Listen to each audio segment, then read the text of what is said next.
Glencore thought they were making a clean break.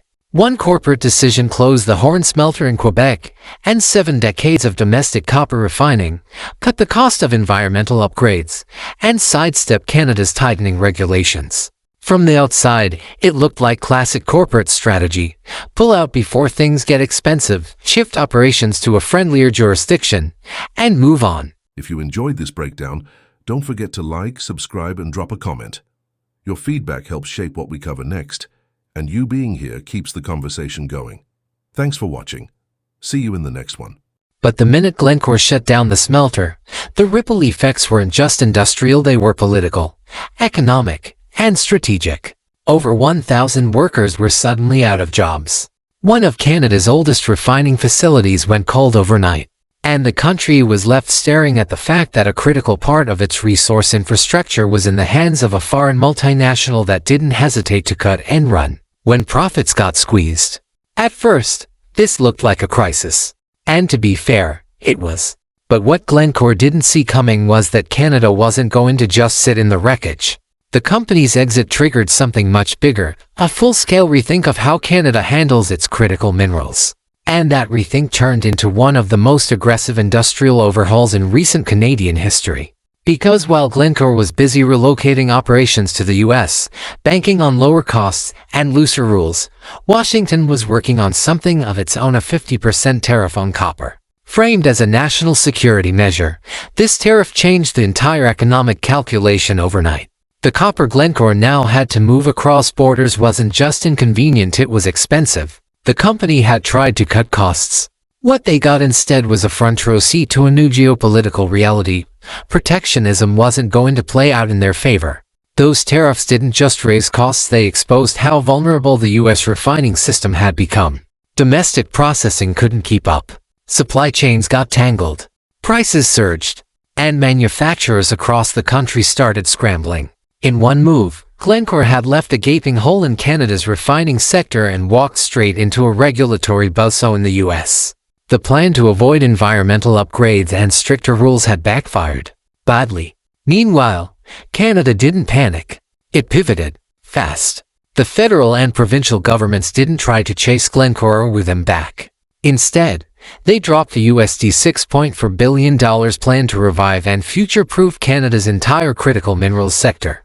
A sovereign $2 billion mineral fund was launched to ensure supply chain security. This wasn't about patching things up, it was a reset. Canada stopped seeing itself as a passive resource exporter. The plan wasn't to go back to business as usual. It was to leap forward into a model that emphasized processing, innovation, and ownership. Not just pulling minerals out of the ground, but refining them domestically, recycling them efficiently, and making Canada the final stop in the value chain, not just the first. What changed was everything. Canada shifted from a volume-based model to one centered on value-added production. AI-driven refining, green mining, electronic waste recycling, it all became part of the new strategy. The country began building a circular economy, where minerals weren't just extracted, but reused, refined, and reinvested. And it wasn't just talk. The funding and the policies were real. At the same time, the contrast with the U.S. grew sharper. While Canada was building new capabilities, the U.S. was struggling with the consequences of its own tariff policies. The idea had been to protect domestic industry, but with refining capacity lacking and legal frameworks lagging, the reality turned out to be confusion, delays, and costs passed straight to manufacturers. What became obvious was this: protectionism without infrastructure is just wishful thinking. Canada had learned the hard way what happens when you rely on foreign firms for critical capacity. Now, the U.S. was learning what happens when you rely on tariffs instead of building actual systems. And the outcomes couldn't have been more different. Canada's new investments weren't just reactive, they were strategic. By funding AI-driven refining and recycling, the country positioned itself not just as a mineral-rich nation, but as a leader in clean, high-tech processing. Canadian institutions began developing systems to extract metals from e-waste, building low-cost, environmentally friendly solutions that could scale globally. This wasn't about being first in volume, it was about being best in class. High-efficiency, low-emission refining, circular supply chains, local ownership. These weren't buzzwords, they were pillars of a new industrial economy. And here's the part that really stings for Glencore. The company's exit was the trigger for all of it. Their decision to abandon Canada lit the fuse that pushed the country into a new era of mineral strategy. What was supposed to be a quiet corporate move turned into a national turning point. And now, Canada is poised to lead in a space where short-term thinkers won't survive. The whole episode exposes a fundamental divide in global industrial strategy. Do you build for the next quarter, or do you build for the next decade? Glencore took the short road and hit a wall. The U.S. tried to protect its industries with tariffs and revealed how thin its supply chains really were. Canada took the blow, paused, and then doubled down on long-term control, innovation, and resilience. This shift isn't just theoretical, it's material. Canada is now developing the capacity to process its own copper, refine its own rare earths, and recycle its own waste. It's moving away from being just a supplier of raw materials and toward being a full-service industrial player in the clean tech economy. That matters. Because in a world where every nation is scrambling for critical minerals, whoever controls the supply chain controls the future. Canada saw that clearly and moved. This isn't just about resources. It's about sovereignty. It's about building an economy that doesn't get held hostage by the next exit, the next tariff, or the next disruption. It's about making sure that when the global market convulses, there's a system in place that can stand up, not fall apart. Glencore's departure didn't break Canada's critical mineral capacity. It exposed the cracks. And once those cracks were visible, Canada filled them not with patches, but with concrete. Strategic funding, policy overhauls, and tech-driven innovation didn't just replace what was lost, they built something stronger. The story here isn't just one of fallout. It's a story of foresight. Canada didn't just respond to a crisis, it rewrote the rules. And that leaves us with the bigger question. In a future where every resource is contested, every supply chain is fragile, and every trade decision has ripple effects, who comes out ahead? The companies chasing margins, or the nations building resilience? If you found this breakdown as unbelievable as the drama that caused it, hit that like button. Share it with someone who still thinks cost-cutting always pays off. And let us know in the comments, will other countries follow Canada's lead? Or are we about to watch more short-term decisions implode on the global stage? Make sure to subscribe. Because if this is how Canada responds to a corporate walkout, just wait until you see what happens when the fashion industry forgets how to read the room. Let's go even deeper, because this isn't just a story about one smelter or one company. This is about the way countries navigate a resource-driven world, and what happens when they wake up to the hard truth. Being rich in minerals means nothing if you can't process them, protect them, or profit from them on your own terms. Glencore's retreat from the Horn smelter should have been a quiet cost-saving maneuver. That's probably how it looked in the boardroom. A few regulatory headaches, a hefty environmental bill, and a Canadian government that, let's be honest, wasn't bending over backwards to make things easier. So, the logic went, shut it down, move south, cut costs, call it a day. But here's where it all unraveled. Because while Glencore was busy treating national infrastructure like a line item, two governments were watching very closely, and only one of them was ready. When Glencore packed up and left Quebec, they triggered a chain reaction no one saw coming. Over 1,000 workers were left without jobs.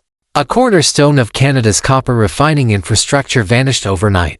And what was once a dependable pillar of industrial sovereignty now looked like a glaring vulnerability. If one company could pull out and collapse a whole refining segment, what else was hanging by a thread? Then came the tariffs. The U.S., eager to assert control over its own mineral supply, slapped a 50% tariff on copper imports under the banner of national security. The optics, patriotism, the impact. A complete disruption of supply chains, surging costs for American manufacturers, and a spotlight on how hollow their critical mineral infrastructure actually was. So now Glencore was stuck. Canadian operations closed. U.S. costs skyrocketing. Logistics snarled in red tape. And the supply chains they were counting on exposed for being nowhere near as resilient as expected. The move that was supposed to be a flex turned into a failure. And Canada didn't just respond, it mobilized. Ottawa and Quebec got to work. Not with band-aids. With bulldozers. A $6.4 billion United States dollars investment plan.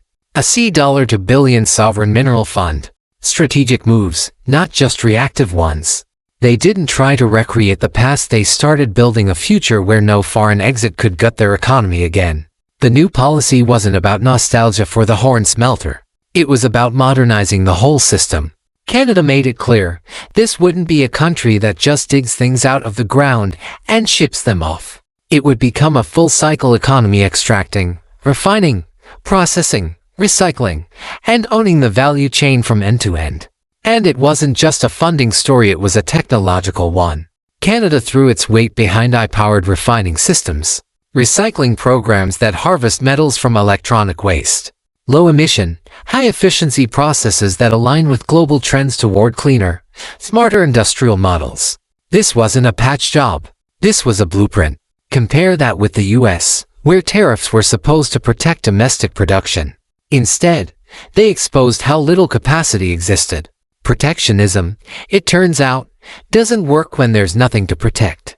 Without infrastructure, without coordinated policy, without a long-term vision, all you're doing is taxing chaos. That's where Canada's strategy stood out. The government didn't just throw money at the problem, they rewrote the resource economy playbook. And what's more, they did it while aligning with the global shift toward sustainability and circular economies. Green innovation wasn't a buzzword, it was a policy anchor. Think about what that means. While Glencore scrambled to figure out how to absorb tariff-related costs and U.S. regulators tried to untangle supply chain messes, Canada was already moving forward. It had taken the pain of a corporate exit and transformed it into a growth opportunity. And this isn't just positioning Canada to be competitive. It's positioning it to lead. Because in the global race for critical minerals where everyone's trying to secure copper, graphite, and rare earths for electric vehicles and clean energy, who do you think has the upper hand? The country still relying on imports and reactionary tariffs? Or the one investing billions into clean, efficient, tech-driven refining capacity and domestic control? Canada's new industrial strategy isn't just timely, it's strategic. It's about stability, about insulating the economy from volatility, and about redefining what resource wealth actually means in the 21st century. It's not just about pulling stuff out of the earth, it's about what you do with it next. That's where the real value is. And if you're Glencore, that has to sting. The move meant to increase flexibility and cut costs ended up triggering a national transformation. The company tried to shrink its footprint and accidentally sparked a movement. Now, Canada isn't just filling the hole left behind. It's building an ecosystem that no foreign company can walk away from again. One that integrates sustainability, tech innovation, and domestic ownership at every level. One that doesn't just serve today's economy but builds tomorrow's. That's the real lesson here. When you build your economy around short-term profits, you're always going to be vulnerable. But when you build it around strategy, resilience, and control, you turn crises into comebacks. So while Glencore navigates legal headaches and operational gridlock, Canada's laying down the foundations of a future-proof industrial economy. And other countries, they're starting to take notice. Because this isn't just Canada's story, it's a preview of what's coming everywhere. As global demand for critical minerals explodes and geopolitical tensions continue to shift, every country is going to face the same choice: cling to outdated models and hope tariffs will protect you or evolve. Canada chose to evolve. Glencore chose to retreat. And now the results are speaking for themselves. Let's bring this home, because the implications of what happened with Glencore and Canada aren't just dramatic, they're defining. This wasn't some isolated industry shakeup. It was a full-on stress test for how countries handle control over their most valuable assets in a world where supply chains can collapse overnight, where geopolitics shifts faster than the stock market, and where the companies we once relied on can disappear the moment regulations tighten or margins shrink. And Canada passed the test not by begging Glencore to stay, but by realizing it didn't need them anymore. Because once the smelter shut down and the dust settled, Canada wasn't just reacting to the chaos. It was confronting a hard truth. For decades, it had allowed foreign corporations to dominate key segments of its critical minerals infrastructure. It had traded ownership for investment, stability for outsourcing, and now that trade-off had come due. So, the country made a choice. Not just to rebuild, but to rebuild better. To take the exit of one of the biggest players in the metals industry and turn it into a launchpad for transformation. This wasn't a recovery plan, it was an evolution. The days of digging it up and shipping it out were over. The future was about value-added processing, clean technology, and a homegrown supply chain that couldn't be held hostage by multinational strategy shifts or foreign policy whiplash. The $6.4 billion critical minerals plan wasn't just a headline, it was a declaration of independence. And the $2 billion sovereign fund. That was the country putting its money where its mouth was. Not just throwing cash at problems, but strategically targeting the weakest points in the old system and reinforcing them with policy, funding, and innovation. It was also a cultural shift. Canada started talking differently about its mineral economy. No longer just a resource-rich nation hoping for fair trade deals, now a serious player in the global race for strategic materials. And while other countries were caught scrambling for lithium, copper, and rare earths, Canada was setting itself up to control not just the supply, but the entire chain from extraction, to refining, to recycling, to deployment in high-value industries like electric vehicles and renewable energy. All while aligning with the growing global consensus, sustainability isn't optional anymore. Canada saw that clearly and decided to lead instead of follow. The integration of AI into refining, the push for green mining practices, the rise of circular economies focused on electronic waste and reuse, all of it signaled a pivot away from the old extractive model towards something smarter, cleaner, and much more resilient. And if you were watching from the outside, the contrast couldn't be more obvious. On one side, a multinational corporation so focused on short-term profit that it abandoned decades of investment, only to run headfirst into a tariff wall and a market unraveling. On the other, a country that took a gut punch, stood up, and built a system where it couldn't be hit in the same spot again. Even the fallout in the US helped underscore Canada's advantage. That 50% tariff might have looked like a strong move on paper, protecting domestic industry, shielding national interests, but it exposed how little groundwork had been laid to actually handle the burden. Without sufficient refining capacity, with weak recycling infrastructure, and under regulatory confusion, the tariff just drove up costs and created new vulnerabilities. And Glencore, they were caught in the middle of it. Not fully at home in the US, shut out of Canada, and forced to grapple with rising operational costs and supply chain friction that probably weren't in the original spreadsheet. It's the kind of corporate irony that writes itself. The escape plan turned into a trap, and in trying to avoid one country's environmental rules, Glencore walked straight into another's trade war. Meanwhile, Canada wasn't just avoiding the mess, it was rewriting the rules. And the best part, it was doing so on terms that aligned with where the global economy is already heading. Because as demand for copper and other critical minerals skyrockets, driven by EVs, renewables, and battery technology, the countries with resilient, self-contained supply chains are going to come out ahead. Not the ones with the biggest minds, the ones with the smartest systems.